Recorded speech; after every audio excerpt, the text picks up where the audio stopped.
Hello everyone. So today we'll be studying about the counseling points for tuberculosis from the chapter Patient Counseling, subject Community Pharmacy and Management, presented by KG Saraf, lecturer, KK College of Pharmacy, Nasik. So what is tuberculosis?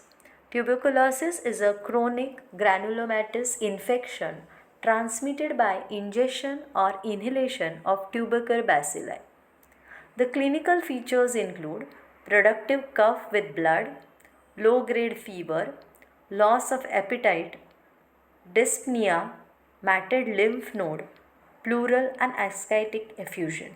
So, this is about tuberculosis. Tuberculosis is an infectious disease which is caused by a ingestion or inhalation of the bacilli, and the symptoms include cough with blood or low grade fever, even loss of appetite.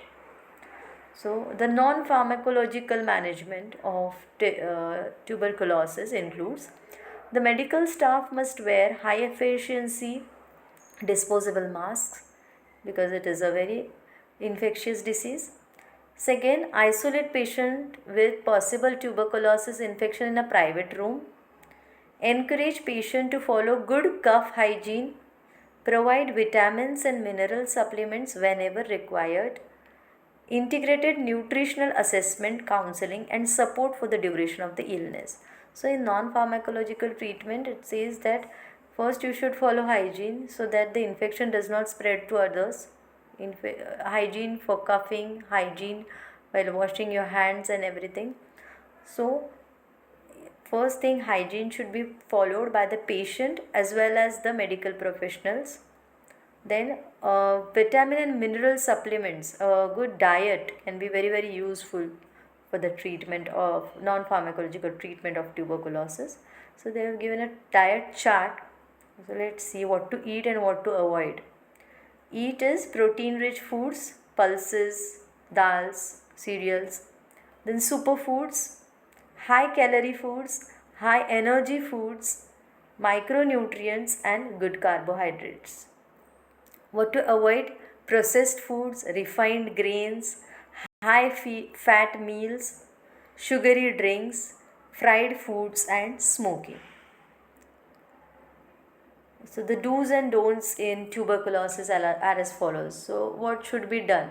Are the do's. Follow the medication regimen prescribed by the healthcare provider strictly. So, whatever has been prescribed, you have to follow it strictly. Practice good hygiene habits such as washing hands regularly and covering the mouth and nose when coughing or sneezing. So, hygiene is very important. Eat a well balanced diet rich in protein, vitamins, and minerals to support the immune system. Get plenty of rest and avoid stress as much as possible to support the body's healing process. So, the first thing is to follow the treatment given by the doctor very strictly, then follow hygiene habits and take a balanced diet full of proteins, vitamins, and minerals. And along with that, you require plenty of rest and avoid stress so that the body can heal properly and quickly. So, the don'ts are do not skip medication doses or stop taking the medications without consulting a healthcare provider. Do not share any personal items such as utensils or towels. Do not smoke or use tobacco products as they can damage the lungs and weaken the immune system. Do not consume alcohol or use drugs as they can negatively affect the body's ability to fight off infection. So these are the do's and don'ts of tuberculosis, and while counseling you should strictly tell the patient to follow these. The aims of treatment is to cure the patient and restore quality of life and productivity, to prevent death or its late effects, to prevent relapse, to reduce transmission to others, to prevent the development and transmission of drug resistance. So, this was about non pharmacological treatment. In case of pharmacological treatment, tubercular drugs which are prescribed commonly are first line drugs like isoniazid, represented by H, rifampicin R, pyrazinamide, ethambutol, streptomycin. Second line drugs are fluoroquinolones, amikacin, capreomycin, ethionamide. para-aminosalicylic acid, cycloserine, thioacetazole. Newer drugs used in this treatment are linezolid, R207910, clarithromycin and azithromycin. So this is the pharmacological drugs or treatment which is given to a tuberculosis patient, and the side effects and management are given. So if there is a skin rash due to these tuberculosis drugs, then you should stop taking the anti-TB drugs by consulting the doctor.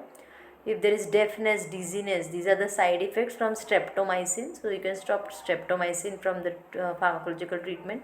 If there is jaundice, also then there is a need to stop anti-tubercular drugs and by consulting the physician. So their side effects include joint pain, burning sensation, and also for these managing the side effects, the treatment or the management of tuberculosis includes some steps which are given in the table which should be followed. So this was all about tuberculosis, its non-pharmacological management, do's, don'ts, diet, what should be followed, and something related to the pharmacological treatment of the tuberculosis. Thank you so much.